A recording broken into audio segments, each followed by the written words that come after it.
Bonjour à tous, dans les dernières vidéos nous avons parlé de la région de San Andreas, mais uniquement de la partie jouable dans GTA V. Théoriquement, la région de San Andreas est plus grande que celle que l'on a vue dans GTA V. Par exemple, dans l'opus précédent, on a vu d'autres villes autour de Los Santos, ainsi que d'autres comtés. Et donc, dans la vidéo du jour et dans quelques vidéos qui vont suivre, on va parler du San Andreas de GTA San Andreas. Commençons avec une brève introduction pour décrire globalement la région de San Andreas dans l'opus éponyme. La carte est composée de 8 comtés, dont 3 contiennent une unique très grande ville, en l'occurrence San Fierro qui représente la ville réelle de San Francisco, Las Venturas qui caricature Las Vegas, et bien sûr Los Santos inspiré par Los Angeles. Il reste donc que 5 comtés de campagne. Tout d'abord Whetstone avec Angel Pine pour seule ville, Flint County, comté dépourvu de ville, Red County qui compte 4 villes principales, Palomino Creek, Blueberry, Montgomery et Dillimore, Tierra Robada qui compte Besides El Quebrados et Las Barrancas, et enfin Bound County avec Las Payasadas et Fort Carson. Il existe un dernier village que je n'ai pas classé, c'est la Valle Ocultado. En effet, son appartenance à Bound County ou à Tierra Robada fait débat. Sur la carte officielle du jeu, la frontière entre les deux comtés est matérialisée par le barrage Sherman. Le village se trouvant à l'est du barrage, elle est du côté de Bound County. Cependant, quand vous entrez dans le village, le jeu vous indique que vous êtes à Tierra Robada. En effet, la frontière dans les données du jeu est tracée à la règle, et le jeu considère que le village fait partie de Tierra Robada. Résultat, il y a deux manières de considérer les frontières des comtés. Il y a le découpage donné par le jeu lorsque vous rentrez dans une nouvelle zone, qui pourrait être le fruit d'une approximation des développeurs qui ne pouvait pas être super précis, ou alors qui voulait dénoncer la tendance des États américains de découper leurs comtés en rectangles en faisant fi des réalités territoriales. L'autre découpage possible, c'est celui de la carte officielle, qui est beaucoup plus respectueuse du terrain, et qui correspond à celle que l'on voit sur les panneaux des routes. Et spoiler, c'est celle que l'on va retenir.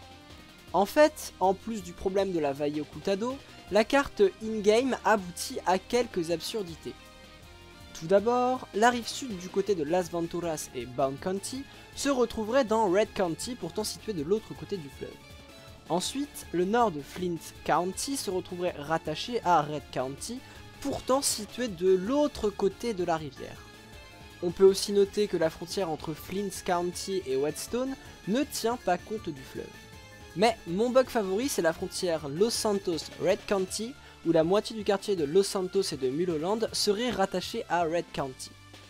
Bref, Red County est le grand vainqueur du découpage à l'arrache que l'on a in-game, et ce sera justement notre sujet du jour. Nous allons parler des 3 comtés dits des Badlands, c'est-à-dire les 3 comtés de campagne et leurs villes. Donc, globalement, Red County est une région agricole avec quelques petites villes qui se ressemblent assez. On va donc étudier ces villes une par une en commençant par l'est et en finissant par l'ouest, ce qui correspond à commencer par la ville officiellement la plus peuplée et à terminer par la ville officiellement la moins peuplée. Donc la première ville que l'on étudie aujourd'hui c'est Palomino Creek qui officiellement compte 6800 habitants. C'est donc sur le plan officiel la ville la plus peuplée de Red County. C'est une cité pavillonnaire avec beaucoup de grandes maisons individuelles assez luxueuses. La ville compte à peu près autant de commerces que ses voisines, malgré le fait qu'elle soit censée être la plus grande. On peut trouver une banque, un conseiller financier, un magasin de meubles, une agence immobilière, une librairie, un magasin de disques et un marchand de journaux. Bref, Palomino Creek a l'air d'être une ville plutôt orientée culture et petite bourgeoisie de province travaillant dans les services. Les deux lieux aux abords de la ville correspondent assez bien à des lieux où pourraient se rendre des jeunes cadres dynamiques. Le premier lieu, c'est un superbe lagon où l'on peut y voir des dauphins et des tortues. Et le second lieu, c'est la colline du Hanky Panky Point, connue pour être un lieu romantique où se trouvent les amoureux. Le troisième lieu pas loin de la ville est un peu moins classe, c'est le North Star Rock, une montagne dans laquelle on peut trouver une cabane maculée de sang. À l'ouest de Palomino Creek, on trouve la ville de Montgomery, dont la population est estimée à 3600 habitants. La ville est peu étendue mais assez compacte, c'est probablement la plus dense de Red County parce que contrairement à Palomino Creek et ses pavillons, ici on a principalement des appartements, mais aussi quelques petites maisons individuelles beaucoup plus modestes que celles de Palomino, et même quelques caravanes qui servent de logement. On a plutôt dans cette ville des habitants appartenant à la classe moyenne, voire la classe défavorisée. Niveau commerce, c'est la ville de Red County la plus fournie. On y trouve des magasins plutôt populaires comme des vendeurs de liqueurs et Inside Truck où l'on peut y faire des jeux d'argent, mais aussi des entreprises un peu plus huppées comme un magasin de fourniture de bureau, une boulangerie et une entreprise de bio-ingénierie, ou encore des activités un peu plus structurantes pour la région de Red County comme un service de livraison et surtout l'hôpital du comté. Si on regarde brièvement la carte, on peut se dire que l'emplacement de la ville est idéal. Juste à côté de l'échangeur de Montgomery où passe l'autoroute entre Los Santos et Las Venturas, mais si on y regarde de plus près, on se rend compte que depuis Montgomery, on ne peut pas accéder à l'autoroute directement et qu'il faut passer par Palomino Creek.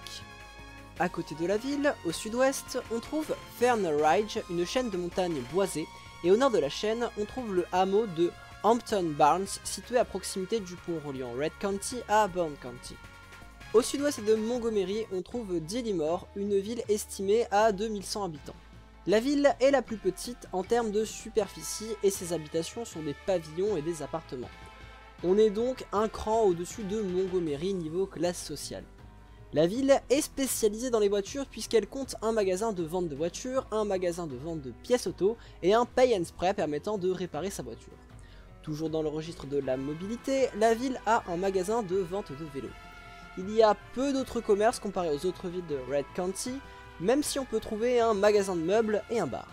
Au final, l'attraction principale de la ville, ça reste le commissariat du comté. Si vous voulez faire du tourisme vert à proximité de Dillymore, vous pouvez visiter la Hilltop Farm, une charmante ferme située sur une colline vous offrant une magnifique vue sur Los Santos et Las Venturas. Au nord-ouest de Dillymore, on trouve la ville de Blueberry.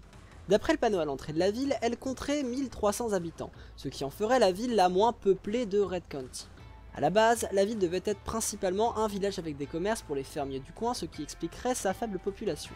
Mais quand on entre dans la ville et qu'on voit le grand nombre d'apparts, les quelques caravanes, pavillons et petites maisons ainsi que l'entreprise de construction, on peut penser que la ville a vu un développement rapide ces dernières années et que le panneau indiquant 1300 habitants n'est absolument pas à jour, et qu'elle pourrait même disputer la première place en termes de population à Palomino Creek dans les années à venir. La ville est un hub industriel et compte un très grand nombre d'entrepôts, ainsi que quelques usines comme par exemple l'usine des bières Fleischberg. La ville compte non pas une, mais deux entreprises de livraison, et niveau magasin, c'est très populaire. On a un armurier, un vendeur de liqueurs et un vendeur généraliste patriote.